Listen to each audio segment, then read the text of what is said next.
Lectura del libro, La personalidad creadora. Técnicas psicológicas y liberación interior.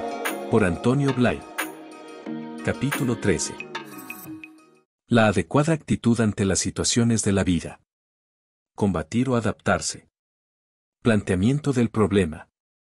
En nuestra vida cotidiana nos encontramos en situaciones en las que es preciso imponer nuestra personalidad y otras en que es necesario aprender a adaptarnos a determinadas circunstancias, puntos de vista, etc.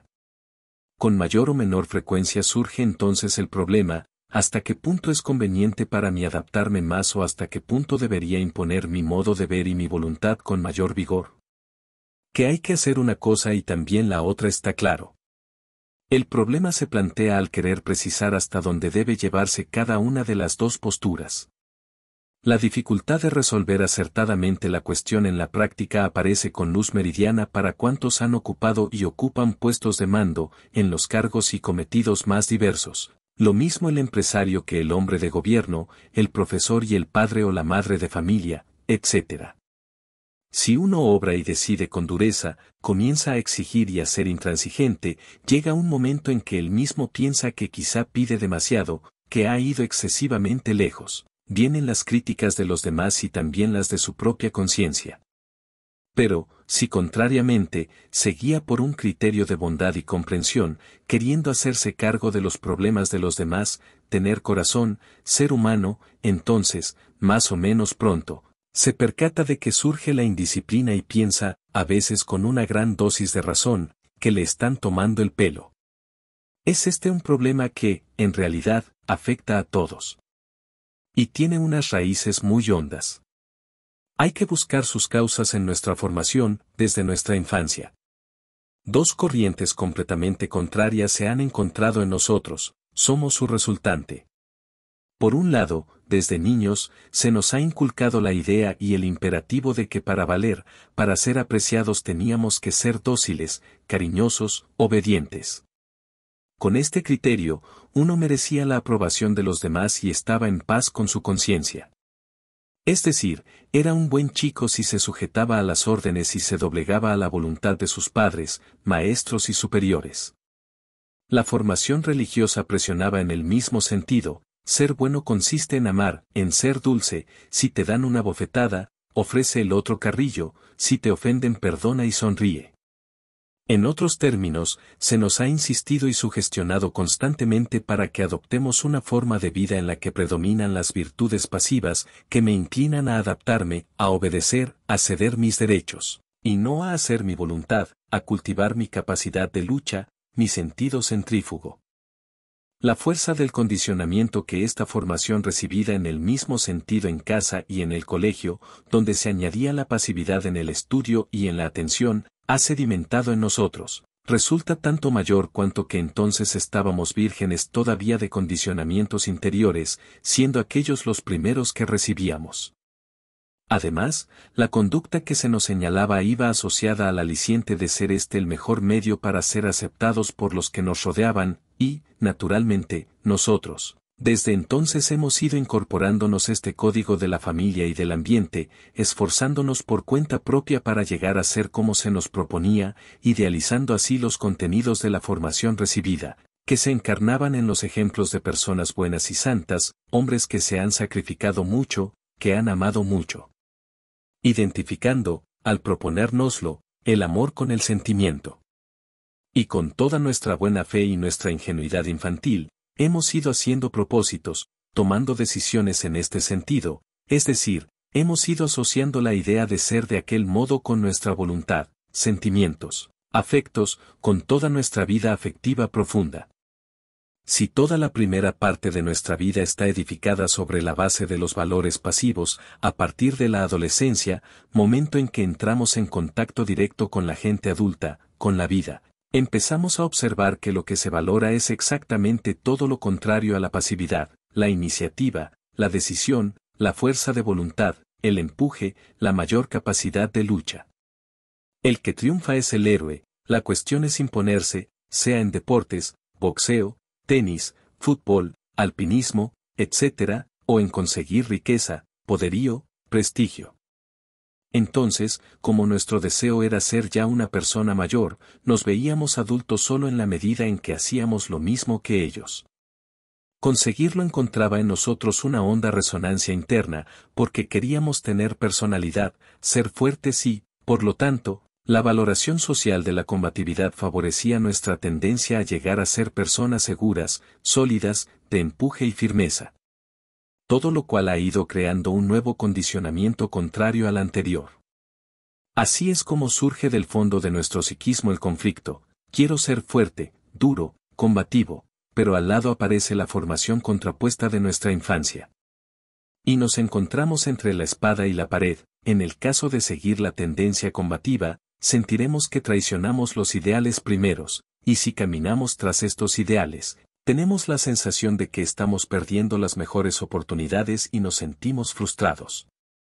Esta coyuntura conflictual se ha ido luego reproduciendo a cada momento en el transcurso de nuestra vida.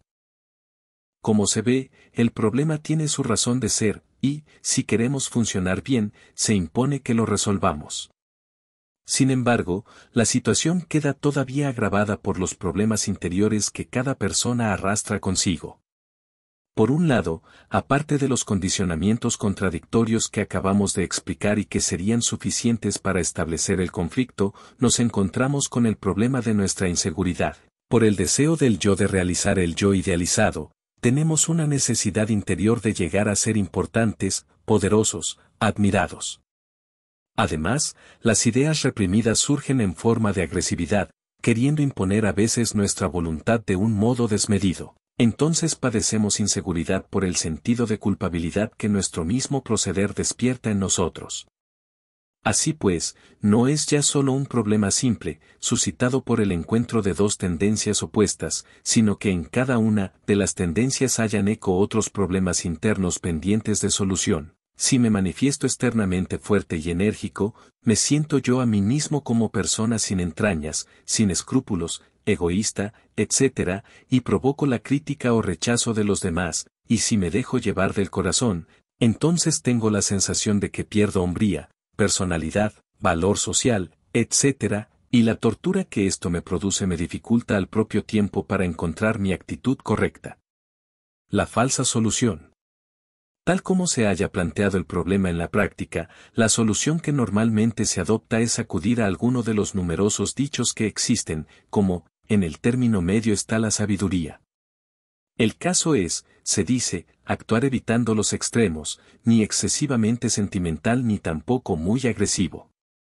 Ahora bien, escogiendo la línea del término medio como norma de acción, una cosa es segura, que no resolveremos nunca el problema. Otra cosa también es segura, que actuando por el término medio, solo conseguiremos ser toda la vida eso, un término medio.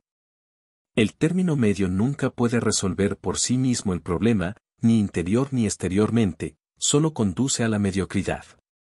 La solución del término medio es el resultado de una doble huida del miedo que tenemos a ser demasiado blandos y del miedo a ser duros en exceso. Y, por ser la resultante de dos actitudes negativas, el término medio solo nos proporcionará una capacidad de rendimiento mínimo, nunca nos satisfará, únicamente nos dolerá menos que provocar un conflicto grave. En una palabra, escogemos un mal menor, pero no un bien. Actuar por el término medio es, pues, una solución negativa. La persona que actúa en virtud del término medio es una persona que está totalmente condicionada, es una máquina, puesto que obra de acuerdo con los resortes que lleva dentro, buscando siempre la línea de la menor resistencia. Por lo tanto, su actuación es la resultante exacta de las presiones de un lado y del otro. No es una persona libre, aunque se lo crea, el hecho es que su conducta viene determinada por los factores negativos que obran dentro de ella. Su actitud es única, no puede ser otra, y esta actitud única es la del mínimo movimiento. No es ella quien dispone tal actitud, son las circunstancias las que la determinan. Por lo tanto, al actuar así, tiene el mínimo grado de libertad. Lo importante es darse cuenta del absurdo que supone tratar de resolver el problema huyendo de los extremos. Pero también es absurdo actuar siguiendo los extremos. Hay, pues, que encontrar una tercera solución. Es de capital interés ver que nosotros tendemos a racionalizar nuestras actitudes.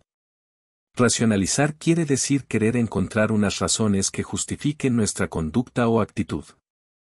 En realidad, por más que estemos persuadidos de que obedecemos a tales razones, nuestras decisiones en tales casos nada tienen que ver con los razonamientos, sino que son producto, como hemos explicado, de una resultante mecánica de nuestras presiones psicológicas. La verdadera solución. La única posibilidad de solución que existe para este problema de la actitud correcta, consiste en que la persona deje de estar pendiente de sus huidas, que deje de estar condicionada negativamente por este deseo de huir de algo. Tememos ante nosotros mismos adoptar actitudes enérgicas por nosotros mismos, debido a que el yo-idea entonces quedaría frustrado, porque no seríamos tan humanos, tan buenos, como nos imaginamos ser, o por el miedo de reacción del ambiente, que nos juzguen, nos critiquen, o nos consideren unos salvajes o unos egoístas. La solución, pues, estriba en que tomemos conciencia activa, experimental, de toda nuestra capacidad de reacción, que convirtamos en experiencia nuestra capacidad interior de respuesta, que aprendamos a tomar plena conciencia de toda la capacidad de energía, de fuerza, de dureza que existe dentro de nosotros, contrariando el miedo que normalmente tenemos a esa toma de conciencia de nuestra capacidad agresiva y, paralelamente, aprender también a tomar conciencia de toda nuestra capacidad de adaptación, de encaje, de pasividad inteligente, de comprensión, de transformación de nosotros mismos. Hay que aprender a desarrollar todas las posibilidades que duermen dentro. Es preciso convertir en experiencia nuestras potencialidades. Y solo cuando nosotros convirtamos en experiencia, de un modo activo, consciente, todas nuestras capacidades de acción y de sumisión, de combatividad y de adaptabilidad, solo entonces dejaremos de estar condicionados por estas facultades, al convertirlas en experiencia, al pasar a ser algo que yo manejo, domino y vivo. Desde ese momento dispongo ya de las actitudes correspondientes, puedo a voluntad ponerme en una situación o en otra, no estoy supeditado a tales situaciones y actitudes, y, claro está, al no encontrarme condicionado por el miedo de una actitud u otra, puedo disponer libremente de las actitudes y adoptar con justeza aquella que responde a mi sentimiento y a mi misión naturales ante cada situación. En resumen, yo estoy condicionado negativamente por mi incapacidad de vivir una serie de situaciones, porque si vivo demasiado pasivo me siento frustrado, menos hombre, poco triunfador, y si vivo excesivamente activo, me siento algo inhumano, sin corazón. Y eso me da miedo y huyo de experimentar una actitud y la otra. Mientras huyo, soy esclavo, estoy condicionado, estoy por debajo de las cosas que me llevan a mí y no yo a ellas, son las actitudes las que me conducen a mí, no yo a las actitudes. Para superar estas condiciones he de ser capaz de aprender a vivir conscientemente toda mi actitud de lucha, toda mi capacidad de salir de mí mismo, de proyectarme hacia afuera. Convirtiendo esta postura interior en experiencia, podré disponer del único medio de expresión de mí mismo, pues también soy yo todo aquello. Por otro lado debo aprender a tomar conciencia de toda mi capacidad de adaptación, de encaje, de comprensión, colocarme en el punto de vista del otro, situarme en el lugar del otro, como si yo fuera él. Hay que convertir en experiencia ambas posturas. Es difícil practicar esto en nuestra convivencia corriente. Lo es porque tenemos miedo, y es probable que en el momento en que queramos proyectar con fuerza nuestra conciencia de lucha, seamos demasiado bruscos y causemos daño. Pero no quiere decir que por este motivo no tengamos que desarrollarla, solo significa que hemos de buscar los medios adecuados para desarrollarla bien. Se trata, pues, de dar con los medios. Para el adiestramiento que nos proporcione la solución deseada, conviene, al margen de nuestra vida corriente, ejercitarse de un modo especial en el desarrollo de estas dos actitudes. Desarrollo de la combatividad, buscar el modo de desarrollar primero la capacidad combativa, vivir con toda la agresividad de que uno es capaz. No se trata de exteriorizar brutalidad, rudeza, sino de que interiormente yo viva y sienta mi capacidad de lucha y que la viva conscientemente. Para llevarlo a la práctica no es preciso ofender a nadie, únicamente ponerme en actitud de acción, de modo que pueda ejercitar toda mi capacidad de lucha. Por ejemplo, hablando, la capacidad de lucha no consiste en decir cosas desagradables, sino en proyectar toda mi fuerza interior en lo que estoy diciendo, es la acción centrífuga de toda mi energía interior. Las personas jóvenes tienen un medio relativamente fácil de realizar este adiestramiento cuando se entregan de lleno a practicar un deporte. Precisamente consiste en eso, en darse del todo.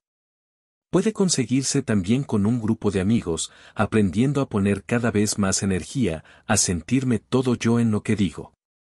No hablamos de un apasionamiento ciego.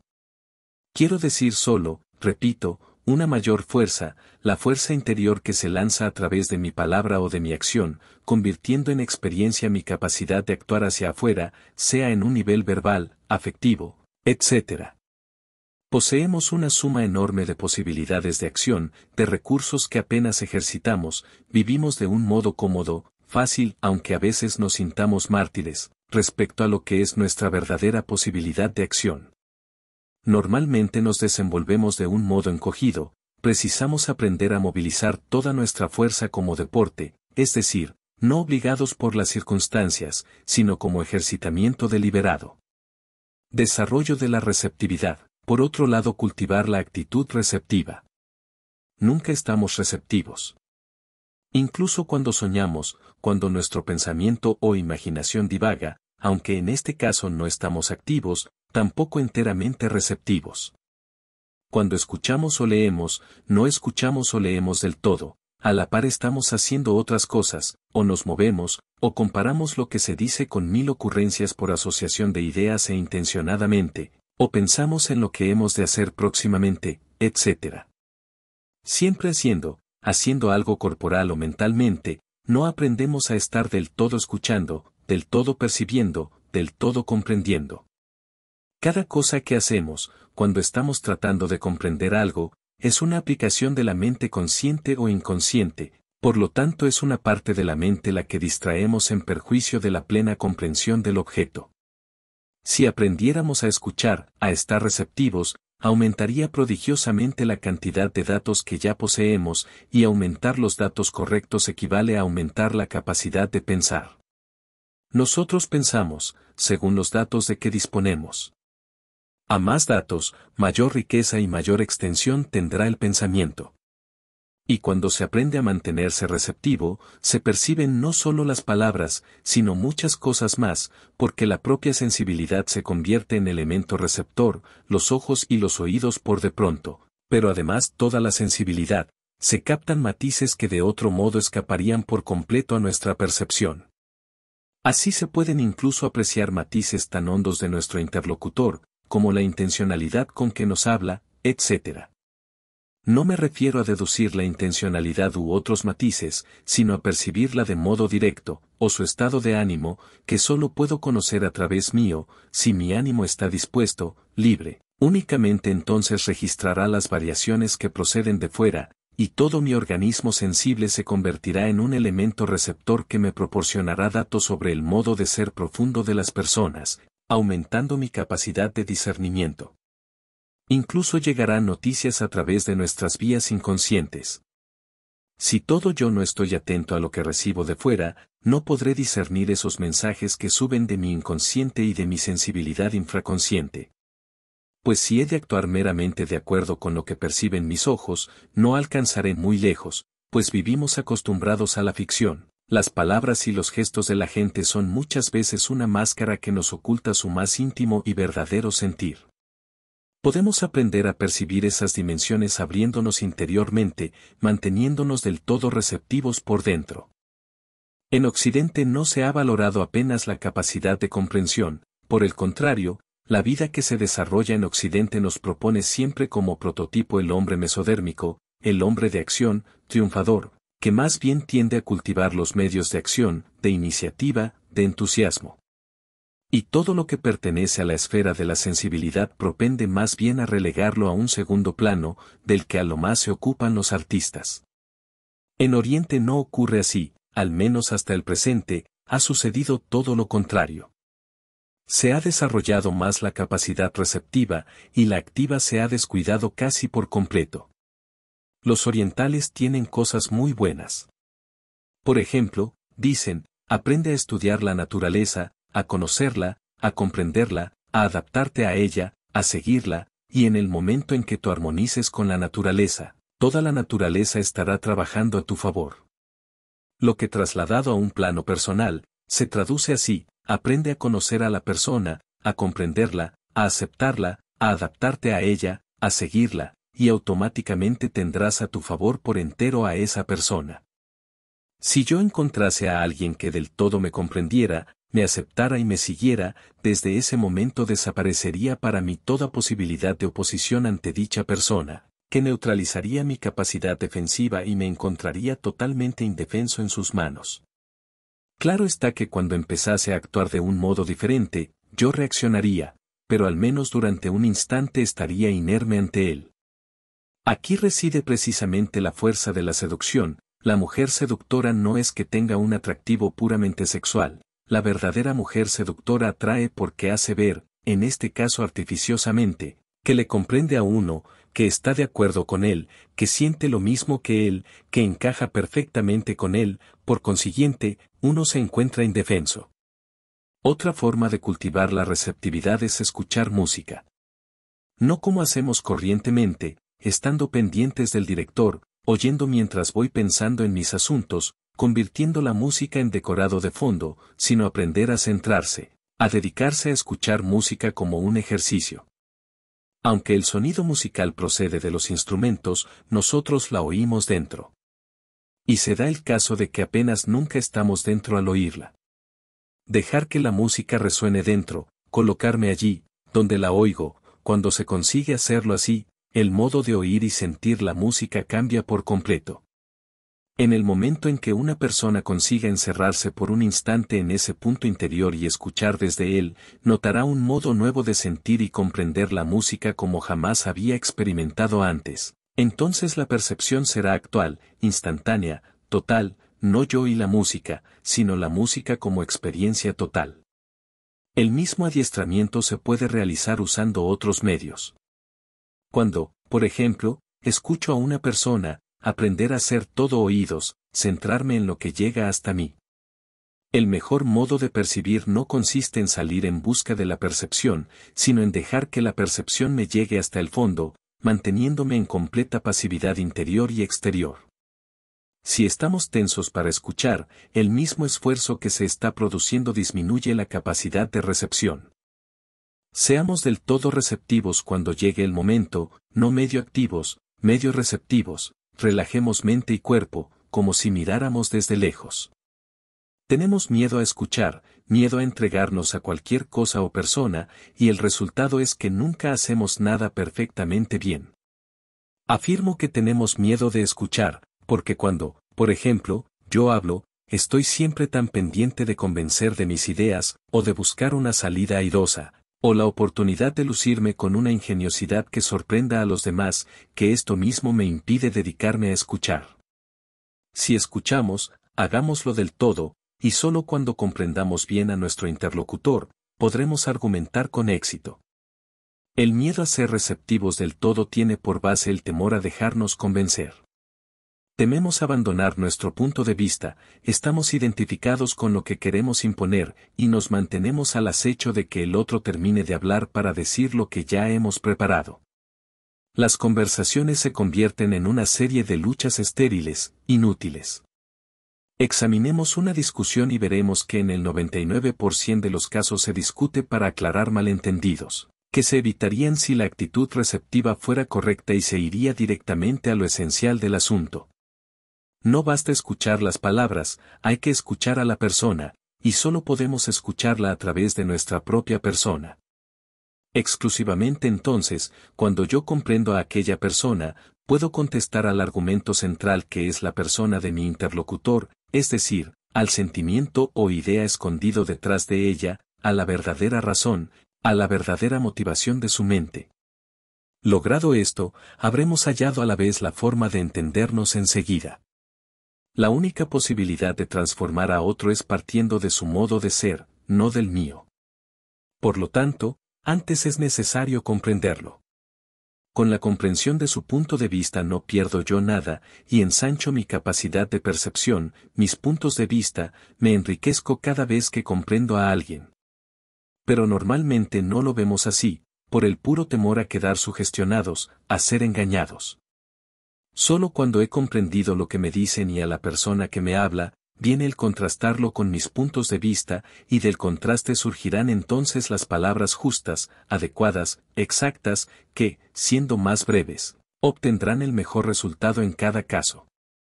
Aumentar la capacidad de comprensión y de recepción enriquece sorprendentemente nuestra personalidad interior y es, por otra parte, como reforzar la eficacia de todos nuestros medios de expresión. Veremos también que en el caso de las situaciones más difíciles, las que mencionábamos de tomar decisiones, cuando uno se siente interiormente capaz de adoptar actitudes fuertes, violentas sin esfuerzo, porque las domina y maneja, y cuando desde dentro es también capaz de adaptarse y acomodarse plenamente al punto de vista ajeno, ha desaparecido el problema de cuál será la actitud que conviene adoptar, puesto que, al estar todo yo disponible, abierto, receptivo, inmediatamente surgirá la respuesta más acorde con la situación concreta, sin pros ni contras, como resultante inmediata de las cualidades positivas. Ha desaparecido el problema de hasta qué punto he de ser más exigente o más condescendiente, la persona es entonces toda la gama armónica, y reacciona con la nota de la escala adecuada a cada situación, que brota espontáneamente, sin que se experimente ningún sentimiento de frustración.